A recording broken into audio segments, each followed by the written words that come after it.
চলে এসেছি আজকে আরও একটা রেসিপি নিয়ে। আজকের রেসিপি দেখে তো বুঝতেই পারছো এটা হচ্ছে ডিমের একটা রেসিপি। ডিমের তো রেসিপি, কিন্তু কী দিয়ে বানানো সেটা কিন্তু কেউ বুঝতে পারছো না যে কী দিয়ে এই ডিমটা আমি বানিয়েছি। এই ডিমের রেসিপিটা কিন্তু খুব সহজে বানানো যায়।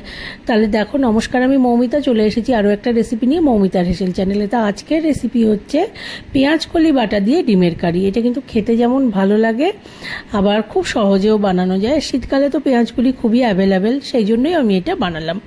দেখতেই পাচ্ছ দেখতে কতটা সুন্দর হয়েছে। এটা যেমন ভাতের সাথেও ভালো লাগবে, আবার রুটি পরোটার সাথেও কিন্তু ভালো লাগবে। সেই জন্য প্রথমেই আমি সেদ্ধ ডিম নিয়ে নিলাম। সেদ্ধ ডিমে নুন আর হলুদ মাখিয়ে ভালো করে ডিমগুলোকে ভেজে নিতে হবে। কিন্তু নুন হলুদটা মাখিয়ে নিতে হবে প্রথমে ভালো করে ডিমের গায়ে, তারপরে ডিমগুলোকে ভেজে নেব। নুন হলুদ মাখাতে মাখাতে একটা কথা বলে দিচ্ছি, এই রান্নাটা আদা রসুন দেওয়া হবে, কিন্তু রসুনের পরিমাণটা খুব কম দিতে হবে। মানে রসুনের ফ্লেভারে যেন পেঁয়াজ কলির ফ্লেভার চলে না যায়, এটা কিন্তু মাথায় রাখতে হবে। আর পেঁয়াজ কলিটাকে আমি সেদ্ধ করে নেব না, মানে কাঁচা পেঁয়াজ কলিকেই পেস্ট করে এই রান্নাটা করব। তা কড়াইতে দিয়ে দিলাম সর্ষের তেল। তেল গরম হলে আমি ডিমগুলোকে ভেজে নেব। ডিমগুলো ওইদিকে ভাজা বসাবো, তেলটা গরম হতে থাকে, এদিকে আমি আদা রসুনের পেস্টটা করে নিচ্ছি। কিন্তু এই যে দিয়ে দিলাম 3 কোয়া রসুন, 1 ইঞ্চি আদা, এটার পেস্টটা করে নেব। এদিকে তেল গরম হয়ে গেছে, আমি ডিমগুলোকে ভেজে নেব। ডিমগুলোকে একটু লাল লাল করে ভাজতে হবে। ডিমগুলো ভাজা হয়ে গেলে ডিমগুলোকে কিন্তু তুলে নেব। নিয়ে তারপরে আমার অন্য ডিমগুলোকে আরও কটা আছে সেগুলোকে ভেজে নিতে হবে।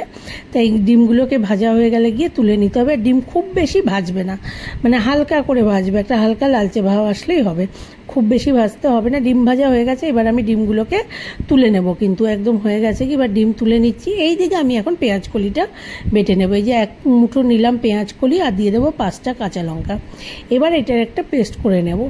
এটা দরকার হলে কিন্তু একটু জল দিতে হবে, নাহলে পেঁয়াজ কলি অনেক সময় একটু মানে মিশতে চায় না, সেই জন্য যদি দরকার হয় একটু জল দিও। আমিও জল দিয়েছিলাম।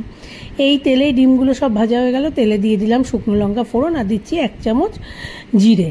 এবার এই ফোড়নটাকে একটু ভালো করে ভাজতে হবে। ফোড়নটা যেই ভাজা হয়ে যাবে, তারপরে ফোড়নের মধ্যে আমি দিয়ে দেবো হচ্ছে আদা আর রসুনের পেস্ট। আদা আর রসুনের পেস্টটা দিয়ে কিন্তু 2 থেকে 3 মিনিট ভাজতে হবে। আমি আদা আর রসুন দিচ্ছি টিস্পুনের মাপে 2.5 চামচ দিচ্ছি আদা আর রসুন দিয়ে ভালো করে একটু ভেজে নিতে হবে। 2-3 মিনিট একটু কষাতে হবে। তারপরে এর মধ্যে দিয়ে দেবো পেঁয়াজ কলিটা দিয়ে তারপরে আমি এইটার মধ্যে যা নুন হলুদ দরকার সেগুলো পরিমাণ মতো দেবো, এখন দিচ্ছি না।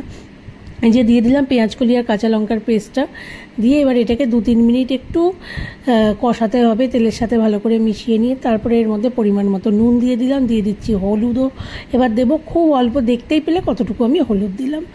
চাইলে তোমরা নাও দিতে পারো, কোনো ব্যাপার নেই। এবার এটাকে আরও 2-3 মিনিট কিন্তু কষাতে হবে, মানে একটু এটার থেকে তেল ছাড়া ছাড়া মতো হবে, তখন অল্প একটু জল দিতে হবে। কিন্তু আমি এই যে অল্প জল দিয়েছিলাম। এবার আমি ডিমগুলোকে দিয়ে দেবো, ভেজে রাখা ডিম দিচ্ছি। দিয়ে এবার আমি ঢাকা দিয়ে দেবো, দিয়ে 3-4 মিনিট ফুটতে দেবো। তারপরে ফোটার পরে আবার খুলে আরেকবার একটু যে নাড়াচাড়া করে দিলাম, এরকম করে করে যে দেখতে পাচ্ছ নাড়াচাড়া করে দিচ্ছি ডিমগুলোকে দিয়ে। এভাবে 5 থেকে 7 মিনিট একটু ঢাকা দিয়ে কিন্তু রান্নাটা করতে হবে, তাহলে মানে পেঁয়াজগুলির ফ্লেভারটা খুব ভালো আসবে আর কি। তারপরে গ্যাস অফ করে দিয়ে আধা ঘন্টা আমি এটাকে রেখে দিয়েছিলাম স্ট্যান্ডিং টাইমে। এবার আমি এটাকে সার্ভিং বলে সার্ভ করে দিচ্ছি। কিন্তু এই রেসিপিটা বানানো খুবই সহজ, খেতে খুবই ভালো লাগে। আর শীতকালে তো পেঁয়াজকলি একদমই ইজি অ্যাভেলেবেল। তাই রেসিপিটা যেমন বানানো সহজ, আর এটা রুটি পরোটার সাথেও ভালো লাগবে, আবার কিন্তু পোলাও ফ্রাইড রাইসের সাথেও খুবই ভালো লাগবে খেতে এই রেসিপিটা। তাহলে তোমাদের কেমন লাগলো জানিও। আশা করি তোমাদের রেসিপিটা ভালো লাগলে একটু লাইক করবে, শেয়ার করবে, কমেন্ট করবে। চ্যানেলটাকে সবাই প্লিজ একটু সাবস্ক্রাইব করো। সবাই ভালো থেকো, অনেক অনেক ধন্যবাদ সবাইকে।